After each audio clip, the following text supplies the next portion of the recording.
Qu'est-ce que le DNMAD? Le DNMAD, c'est le Diplôme National des Métiers d'Art et du Design. C'est une formation en 3 ans. Nous, c'est le DNMAD objet. Et on va expérimenter tout ce qui touche autour de la tapisserie d'ameublement.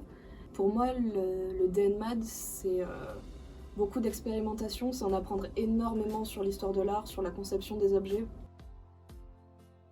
On est un groupe tapissier de 4 et puis notre classe en fait elle se compose des DNMAD objets et dans le DNMAD objet il y a les ébénistes et les tapissiers. Donc finalement dans les cours généraux on est avec les ébénistes. Pour ce qui est des cours, nous avons un certain nombre d'heures d'art appliqué, mais aussi d'ateliers, et nous avons des cours généraux comme l'anglais, le français, la philo, des cours d'histoire de l'art. On y apprend des techniques qui vont être particulières à nos créations. C'est-à-dire qu'on n'est pas là pour apprendre un métier, on est là pour appliquer des techniques qui vont nous servir dans nos créations. On a un processus de création qui va commencer de l'art appliqué avec la phase de recherche, la phase de développement, la phase de finalisation qui va se passer en atelier finalement. En DNMAD, on a des cours d'art appliqué et de DAO, de dessin assisté par ordinateur. Du coup, il est nécessaire, il est même obligatoire d'avoir un ordinateur à soi dès la première année. Au début de première année, les profs nous donnent les informations nécessaires si on a besoin pour acheter un ordinateur assez puissant pour contenir tous les logiciels qu'on peut avoir besoin. Du coup, on va avoir besoin de la suite Adobe pour la mise en page, de la retouche d'image ou même du dessin. Et aussi de la modélisation 3D avec Rhinoceros sur ce logiciel, et on nous donne la licence en première année pour faire 3 ans. Et après, on le redonne une fois qu'on part. En première année, on a la chance de pouvoir effectuer une mineure. C'est-à-dire que là, je vais prendre mon exemple pour que vous compreniez, je suis en tapisserie, et bien j'ai la chance de pouvoir effectuer quelques heures dans une autre formation, comme l'ébénisterie, la marqueterie ou la restauration. La première année de DNMAD, elle nous permet de comprendre les bases d'un processus de création. Et si notre métier qu'on a choisi, par exemple la tapisserie ou l'ébénisterie, ne nous plaît pas forcément, on a la chance de pouvoir réaliser une mineure dans laquelle peut-être on va pouvoir se rediriger en deuxième année. Et en deuxième année, on a 2 stages d'1 mois et demi et on a la possibilité d'aller à l'étranger si on veut avec le programme Erasmus+. En deuxième année, on va avoir 2 périodes de stage d'1 mois et demi qui vont nous permettre d'aller soit en tapisserie, soit dans un autre métier. Par exemple, ce qui va toucher au textile, comme la sérigraphie, ça peut être aussi l'ébénisterie, la ferronnerie, ce qui nous permet d'utiliser ces connaissances dans nos futurs projets. En fait, tout est orienté autour de nos projets. Que ce soit la technique qu'on va appliquer en atelier, que ce soit nos stages, que ce soit les rencontres qu'on va aussi faire autour, par exemple avec des expositions, dans des Fab Labs, tout est orienté autour de nos créations. Et vu que c'est nous qui choisissons ce qu'on va faire en création, et ben finalement tout s'oriente un petit peu autour de nous, autour de ce qui nous plaît, de ce qu'on a envie de faire, de ce qu'on a envie de travailler. Le DNMAD pour nous c'est plutôt de l'entraide et pas vraiment de concurrence. Il y a vraiment une bonne entente dans les classes. Bah, on essaye surtout quand on est un petit comité, hein. Ouais. C'est familial je dirais, parce qu'on est vraiment des petites classes. On est tous des passionnés aussi. Ouais. Enfin, si on a tenu jusque là, c'est parce que vraiment on aimait le métier et qu'on avait une bonne entente. Ouais, clairement. Je pense. À partir du moment où on est motivé, où on va apprendre des trucs, tout le monde s'entraide.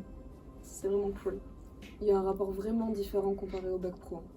Vraiment, entre les profs et les élèves, c'est pas du tout la même chose. Là, en DNMAD, c'est vraiment, on crée un projet qui nous tient à cœur. Et du coup, les profs, ils nous encouragent là-dedans. Après, on a des délais de rendu qui font peur à chaque fois. Enfin, on a toujours des trucs qui nous mettent en stress. Mais malgré tout, enfin, on se sent moins spectateur de notre propre travail. On est plus actif, on est plus investi. Et les profs nous encouragent à ça. Et après, il faut avouer que le petit cap entre le bac pro et le DNMAD est compliqué. Quand on travaille pas au fur et à mesure et que on travaille au dernier moment, voilà, il se peut qu'on soit charrette un petit peu à la fin. Mais voilà, c'est un coup à prendre. Je pense qu'il faut vraiment prendre du recul sur qui on est et puis savoir un petit peu comment on fonctionne aussi pour pouvoir un petit peu mieux appréhender les remarques qu'on va avoir des professeurs. Ça peut être dur à entendre hein, des fois, mais faut pas se braquer justement, genre faut rien lâcher, et même si on en bave et que des fois on dort pas trop et qu'on est stressé, mais malgré tout c'est pour notre projet. Faut avoir de la passion, il faut Ouais, aimer. Faut pas hésiter à aller en cours, aller en atelier, même quand on n'a pas cours. Faut aller soi-même à l'extérieur, démarcher des gens, démarcher des entreprises, aller chercher des matériaux. Soi-même. Enrichissant, je dirais, de sortir de sa zone de confort parce que Ouais. finalement, perso, si j'étais restée dans ma zone de confort, je ferais pas le projet que je fais aujourd'hui, clairement. Ouais. C'est intéressant pour nous, c'est intéressant pour les gens qui nous entourent aussi, pour les professeurs, pour les Ouais. élèves. Ils sont investis aussi les profs dans C'est nos ça. projets, enfin vraiment ça leur tient à cœur, ils nous donnent des conseils tout le temps. Enfin. Et puis même les élèves, on peut Ouais. s'entraider entre nous pour nos projets, Mm. parce qu'on peut avoir des façons de faire, des visions aussi différentes de nos projets. Enfin, voilà, vraiment, on discute, on parle énormément entre nous. On a une vision très différente déjà des objets qui nous entourent, mais même avec tout ce qu'on a appris, parce qu'on a aussi de la philo. Bon, même si la philo ça parle pas, des fois ça peut être difficile de rentrer dedans. Malgré tout, on apprend des choses qui nous serviront un peu toute notre vie. Enfin, si on arrive à accrocher à ces principes-là, il y a moyen que ça nous suive, enfin, on apprenne des choses qui nous marquent, qu'on retienne. Et au final, moi, le DNMAT, enfin, vraiment, ça m'a permis de grandir, quoi. Si j'étais restée en bac pro, enfin, déjà, j'aurais eu du mal, je pense, à me lancer directement en tant qu'entrepreneur en sortant de bac pro à 20 ans, je crois que j'avais 20 ans. Et là, à 23 ans, déjà, ça irait mieux. Bon, pas encore, mais je trouve qu'on a plus d'assurance, on s'est plus confronté au monde extérieur. Finalement, le DNMAD, ça nous permet d'avoir peut-être une petite vision de ce qu'on est susceptible de faire plus tard. Et peut-être de pouvoir, à travers le DNMAD, choisir de monter ou non notre entreprise, finalement, puisqu'on a le choix.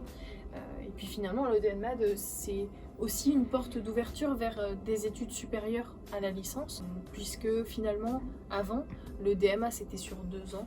Et la porte d'ouverture vers le DSAA, diplôme supérieur d'art appliqué, était un petit peu plus compliquée.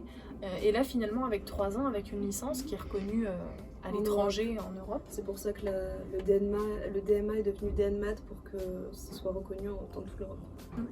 Et qu'on ait un niveau qui soit comme des étudiants, en fait, comme des gens de licence, voilà, un diplôme universitaire. Le DNMAD et les profs nous aident à grandir et à nous épanouir dans un métier qu'on a choisi, dans une vocation, que ce soit les métiers d'art ou le design.